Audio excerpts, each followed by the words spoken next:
Assalamualaikum warahmatullahi wabarakatuh.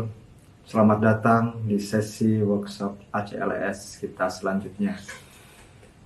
Pada kesempatan kali ini, saya Dr. Dian Samroni, spesialis jantung dan pembuluh darah, akan menyampaikan materi tentang henti jantung. Apa itu henti jantung? Jadi, henti jantung adalah suatu kondisi di mana tidak ada aktivitas jantung kita.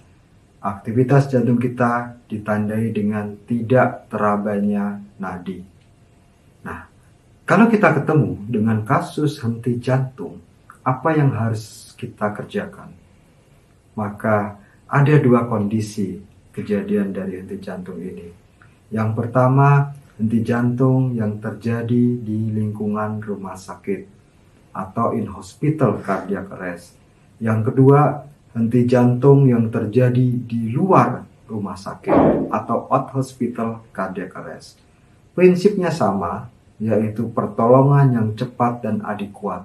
Bedanya adalah di awal-awal, step-step langkah apa yang akan kita kerjakan kalau terjadi henti jantung di lingkungan rumah sakit atau di luar rumah sakit. Kalau di luar rumah sakit, maka panggil bantuan, itu yang utama. Tetapi in hospital cardiac arrest biasanya kita sudah antisipasi dengan monitoring dan observasi sebelumnya. Begitu terjadi henti jantung, kita aktifkan sistem gawat darurat atau code blue. Nah, kebetulan ada pasien henti jantung kita temukan di dalam rumah sakit atau di luar rumah sakit.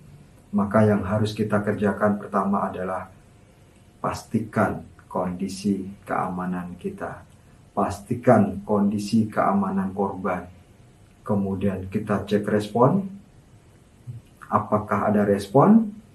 Pasien tidak respon, kita panggil bantuan. Aktifkan code blue kalau di rumah sakit. Panggil bantuan via telepon kalau di luar rumah sakit. Berikutnya baru kita pastikan pasien tidak ada nadi atau tidak ada nafas. Pada kondisi tidak ada nadi, pasti tidak ada nafas. Tetapi kalau pasien ada nafas, ada nadi, maka posisikan ke posisi mantap.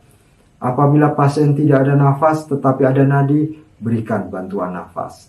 Tetapi kalau tidak ada nadi dan tidak ada nafas, maka segera lakukan RJP, resusitasi jantung dan paru. Kemudian apa yang harus kita kerjakan? Kita lakukan resusitasi jantung dan paru dengan optimal. Kalau ada bantuan, datang dengan membawa alat AED atau membawa alat DC shock, maka segera tempelkan alat tersebut untuk menganalisa iramanya apa. Ada dua jenis irama seperti yang ada di panduan ACLS. Yang pertama, irama yang shockable atau irama yang bisa dilakukan tindakan DC shock atau defibrilasi, yaitu irama VT tanpa nadi dan ventricle fibrilasi. Kondisi yang lain adalah irama yang tidak bisa dilakukan DC shock atau non-shockable, yaitu suatu kondisi iramanya asistol atau ada aktivitas listrik jantung tetapi tidak ada nadi, namanya PEA, Pulseless Electrical Activity. Kita bahas satu-satu dulu. Pada pasien yang kita temukan, kita sudah inisial treatment dengan melakukan RJP, kemudian bantuan datang dengan membawa monitor dan alat DC shock.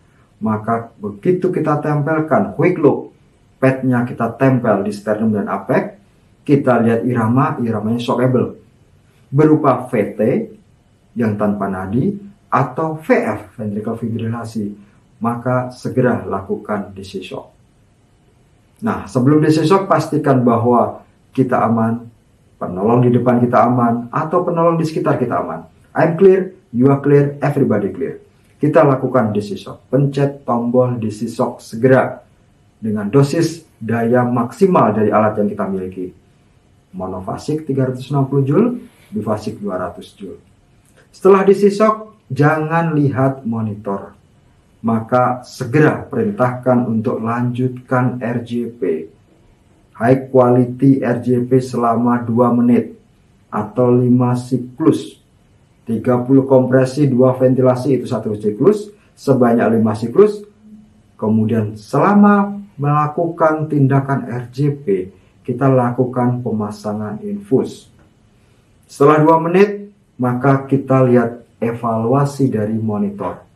Apakah monitornya mati rupa irama yang shockable, dalam ini VT atau VF, atau sudah berubah. Kalau iramanya masih VT tanpa nadi, masih VF, maka segera berikan DC shock lagi. Begitu selesai DC shock, lanjutkan RJP, berikan obat-obatan. Obat pertama yang masuk adalah adrenalin. Cara pemberiannya secara intravena di bolus 1 mg. Kemudian dilanjutkan dengan flash NaCl 20 cc untuk mempercepat aliran obat tersebut masuk ke target, yaitu ke organ jantung kita, sambil dilakukan RJP. Kemudian kita juga perintahkan untuk dilakukan pemasangan ETT atau dilakukan intubasi pada pasien. Selama 2 menit itu dikerjakan semua. Kemudian kita lihat lagi setelah 2 menit atau 5 siklus, ETT sudah terpasang. Bila irama masih VT atau VF, maka lakukan DC shock kembali. DC shock diberikan. Setelah DC shock, lanjutkan dengan RJP. Berikan obat-obatan lagi. Dalam hal ini obat yang bisa kita berikan adalah amiodaron. Kita berikan secara bolus yang diencerkan sebelumnya, dosis 300 mg dalam D5 sebanyak 20 cc, kita bolus pelan. Kemudian RJP tetap dikerjakan, evaluasi ETT-nya sudah terpasang dengan baik atau bukan. Kalau belum terpasang ETT, lanjutkan diberikan ventilasi secara ambubek atau dengan diberikan sungkup. Nah, itu pada kondisi pasien dengan VT atau VF. Siklus itu akan berlanjut, berputar lagi, sampai nanti pasien dinyatakan selesai proses RJP-nya.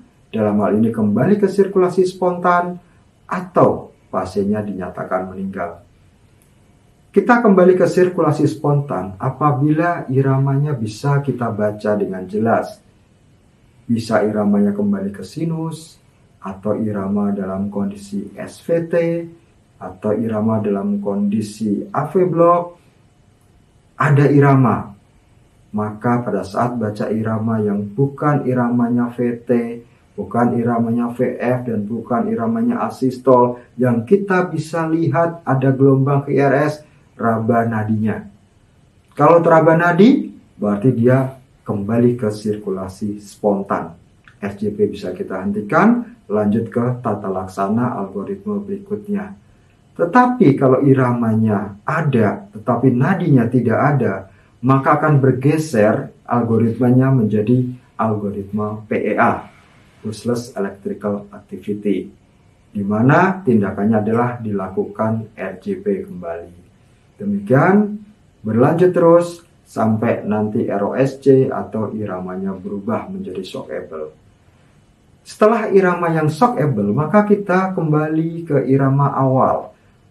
Atau pada saat pasien kita temukan tidak sadar, tidak teraba nadi, bantuan datang membawa monitor, membawa alat DC shock, kita tempel, kita baca iramanya, ternyata asistol. Atau ternyata ada aktivitas listrik tetapi tidak ada nadi, masuk dalam algoritma asistol atau PEA. Pada kondisi asistol atau PEA, paket yang kita berikan dalam memberikan pertolongan ini lengkap. Mulai dari CPR, RJP selama 2 menit atau 5 siklus, 30 kompresi, 2 ventilasi, langsung diperintahkan untuk memasang akses intravena atau intraoseus, langsung kita perintahkan untuk diberikan obat-obatan, dalam hal ini adalah adrenalin, kita berikan 1 mg intravena bolus, dilanjut dengan flash NaCl 20 cc, dan bisa diulang setiap 3-5 menit sekali. Kemudian langsung kita juga perintahkan untuk dilakukan intubasi atau pemasangan ETT. Setelah 2 menit atau 5 siklus, tukar posisi, dari penolong. Kemudian kita lihat evaluasi iramanya. Apakah shockable? Apakah non-shockable? Kalau dia non-shockable, artinya iramanya asystole. Atau dia iramanya non-shockable, dalam ini ada irama yang bisa kita baca, kita lakukan raba nadi. Kalau nadi teraba, masuk ke algoritma Rhythm of Spontaneous Circulation atau ROSC. Tapi kalau tidak teraba nadi, tetap iramanya PA, lanjutkan RJP. Karena sebelumnya sudah mendapatkan obat adrenalin, pada sequel ini tidak diberikan adrenalin lagi karena waktunya masih 2 menit atau kurang dari 3 menit. Adrenalin kita berikan setiap 3-5 menit sekali. Tetapi kalau iramanya berubah menjadi irama VT atau irama VF, maka kita akan bergeser ke algoritma VT atau VF atau shockable. Kita berikan DC shock. Setelah diberikan DC shock, kita lanjutkan dengan RJP, obat-obatan kita berikan. Karena sudah terpasang infus di awal. Karena sebelumnya sudah kita berikan obat adrenalin, maka obat yang bisa kita berikan adalah amiodaron dengan dosis 300 mg dalam D520 cc. Kita bolus pelan. Tetapi kalau sebelumnya sudah ada sequel, kalau dia tidak mendapatkan adrenalin, maka kita berikan adrenalin.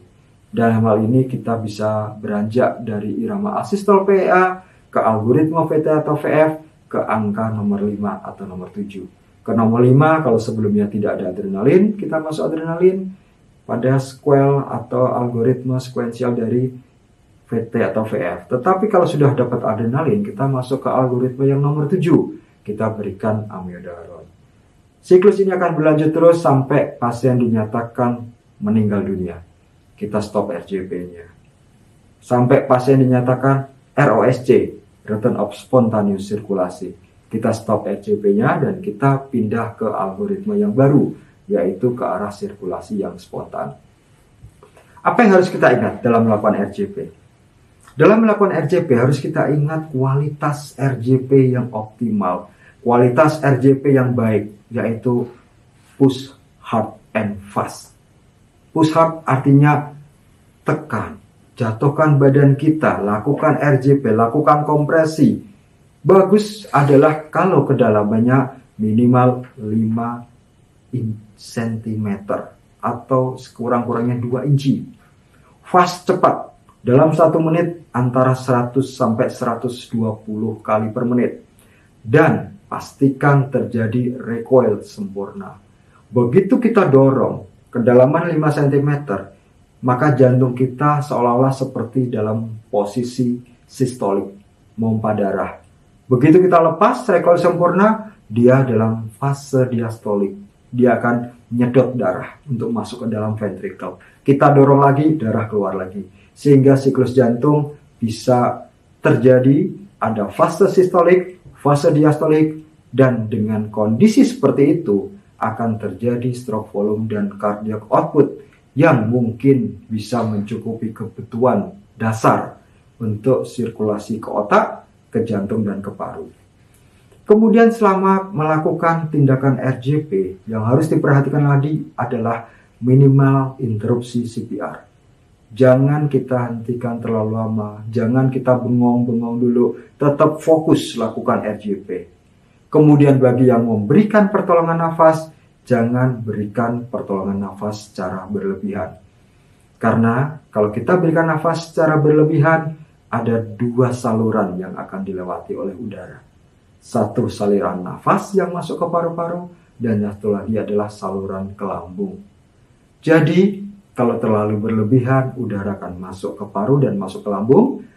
Bahayanya, kalau terjadi distensi lambung, akan memicu terjadinya regurgitasi dari isi lambung, bisa menutup saluran nafas kalau dia masuk ke saluran nafas. Kemudian, setiap 2 menit atau setiap 5 siklus, usahakan tukar posisi, ganti peran. Kompresi menjadi ventilasi, ventilasi menjadi kompresi, dan jangan lupa, tidak ada hal-hal yang bisa kita kerjakan selain kita melakukan tindakan RJP yang optimal pada kondisi seperti ini. Kemudian kita lakukan tindakan DC shock atau tindakan defibrilasi. Apa yang harus kita berikan? Listrik. Dari alat apa? Dari alat defibrilator. Karena alat defibrilator tiap rumah sakit bisa berbeda. Dalam hal ini mereknya, dalam ini mungkin bentuknya, tetapi yang mungkin bisa kita lihat adalah alat itu bentuknya bifasik atau jenisnya yang monofasik. Bifasik monofasik 360 joule, sedangkan yang bifasik itu 200 joule. Atau kalau bingung, pasang daya maksimal. Kemudian obat-obatan yang wajib ada pada kondisi henti jantung adalah adrenalin. Harus ada dan harus dipersiapkan dan harus tahu dosisnya dan harus tahu pemberiannya. Yang kedua adalah amiodaron. Karena obat amiodaron adalah obat tambahan lainnya selain obat dasar adrenalin, selain electrical DC shock. Jadi adrenalin bisa kita berikan pada saat awal baik itu VT, VF, asistol maupun PEA. Tetapi amiodaron hanya boleh diberikan pada kondisi henti jantung dengan irama VT atau VF setelah dilakukan DC shock dan setelah diberikan adrenalin. Nah, kemudian untuk nafas. Pada pemberian nafas sangat diharapkan teman-teman bisa melakukan intubasi secara optimal. Bisa memberikan melakukan pemasangan ETT secara optimal, tepat, cepat, dan tidak menghambat kinerja dari pemberi kompresi. Karena prinsipnya adalah minimal interupsi CPR. Begitu sudah terpasang ETT-nya, maka harus dilaporkan ETT terpasang. Maka teman kita, kapten kita akan mengevaluasi apakah ETT yang kita pasang masuk dengan benar. Ada 5 titik yang kita periksa. Titik yang pertama di epigastrium, apakah masuk ke saluran lambung. 4 titik berikutnya adalah paru-paru kanan, kiri, atas, dan bawah. Apakah terdistribusi merata? Apakah sama kanan dan kiri?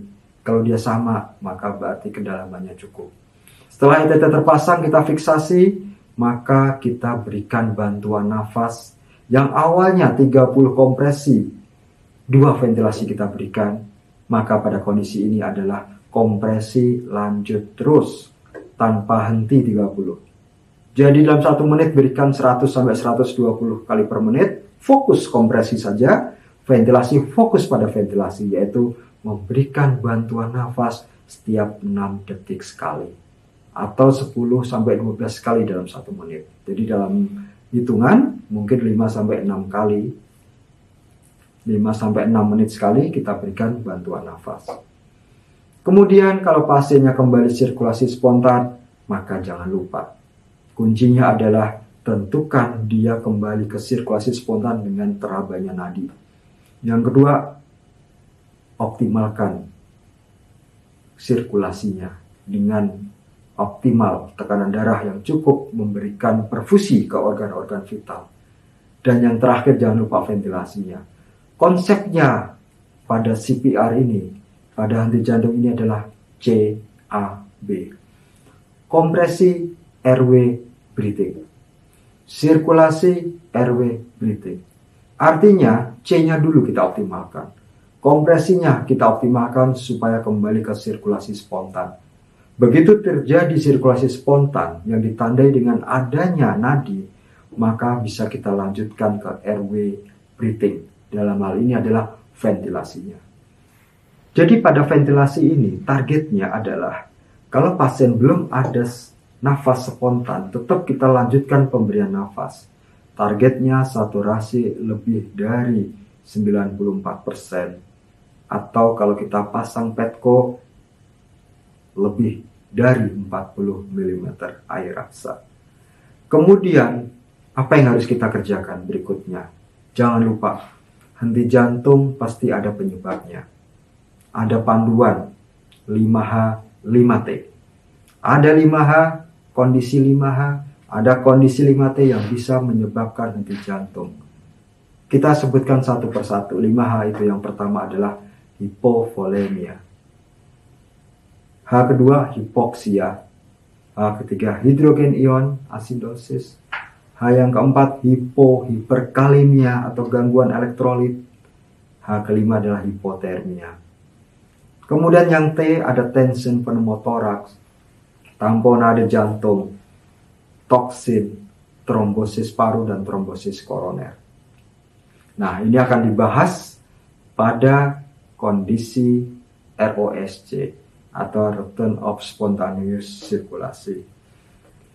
Nah, karena pada saat sekarang ini henti jantung bisa terjadi pada siapa saja, pada kapan saja, apalagi pada era pandemik ini. Apa yang harus kita perhatikan? Sama. Yang pertama, konsep dan prinsip dari bantuan pada henti jantung adalah amankan diri, amankan penderita, termasuk dalam kondisi COVID ini. Jadi dalam memberikan pertolongan, sebelumnya harus kita persiapkan dulu keamanan kita.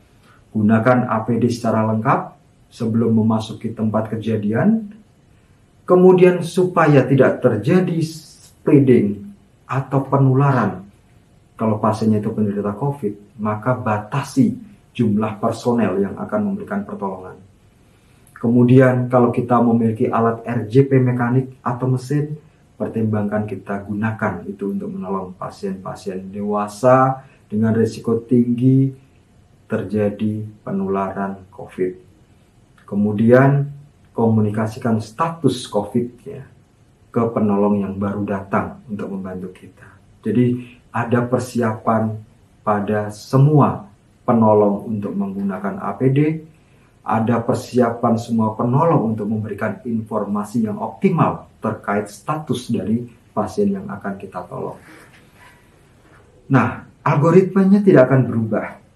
Sama, nomor satu adalah keamanan. Keamanan penolong, setelah itu keamanan pasien. Bedanya adalah kita harus menggunakan alat APD. Tetapi pada kondisi henti jantung, henti nafas, di mana kita harus memberikan bantuan ventilasi, maka usahakan aerosolisasinya kondisinya rendah. Penyebaran secara aerosol itu minimal. Karena itu gunakan penyaring HEPA kalau ada untuk semua pertolongan dengan ventilasi. Kemudian intubator atau orang yang melakukan tindakan intubasi, lakukanlah dengan alat APD yang lengkap. Pilihlah orang yang cukup kompeten, yang mampu melakukan tindakan intubasi pada percobaan pertama. Jadi tidak ada pengulangan lagi. Kemudian selama melakukan intubasi, stop dulu kompresinya. Sebelum intubasi, gunakan back mesh device atau tipis pada neonatus dan gunakan penyaring HEPA. Atau gunakan penyaring kedap udara atau penyekat kedap udara. Untuk dewasa, mungkin bisa dipertimbangkan kalau alat tersebut tidak ada, berikan dengan cara NRM. Dengan NRM, ada suatu tekanan yang dihasilkan dari NRM untuk mendorong udara dari ruang regi masuk ke alveol. Kemudian jika intubasi ditunda, pertimbangkan untuk menggunakan supraglottic airway dan gunakanlah diskoneksi sirkuit tertutup secara minimal. Nah, kemudian pada pasien-pasien yang terkonfirmasi COVID-19, kadang kita bingung, perlu dilakukan resusitasi atau enggak? Lanjut apa enggak? Karena itu, tetapkan tujuan perawatannya ini apa. Kemudian, bagaimana peluang hidup dari penderita tersebut. Kalau pasien stadium akhir, tidak perlu kita lakukan resusitasi. Tapi kalau pasiennya tujuannya perawatan, bahwa kemungkinan dia long life, kehidupannya itu cukup bagus, maka lakukan RJP. Karena itu harus ada panduan dari rumah sakit atau protokol dari rumah sakit, kapan diperbolehkan melakukan RJP dan kapan diperbolehkan tidak melakukan RJP, karena ini terkait dengan kondisi kelangsungan hidup pasien. Saya kira semua rumah sakit mempunyai protokol yang sama dan semua penolong ingin supaya orang yang ditolong kembali dalam kehidupan yang baru, kehidupan yang optimal. Tetapi jangan lupa quality of life-nya harus tetap diperhatikan. Nah, jadi perubahannya apa? Secara umum perubahannya hanya pada persiapan sebelum melakukan tindakan resusitasi, yaitu gunakan APD yang lengkap, batasi jumlah personel yang melakukan tindakan resusitasi, dan pertimbangkan kelayakan atau tujuan dalam melakukan resusitasi. Lainnya sama, algoritmanya tetap sama dengan yang sudah dikeluarkan oleh AHA tahun 2015. Sekian materi tentang henti jantung dari saya, semoga bermanfaat buat teman sejawat semua. Assalamualaikum warahmatullahi wabarakatuh.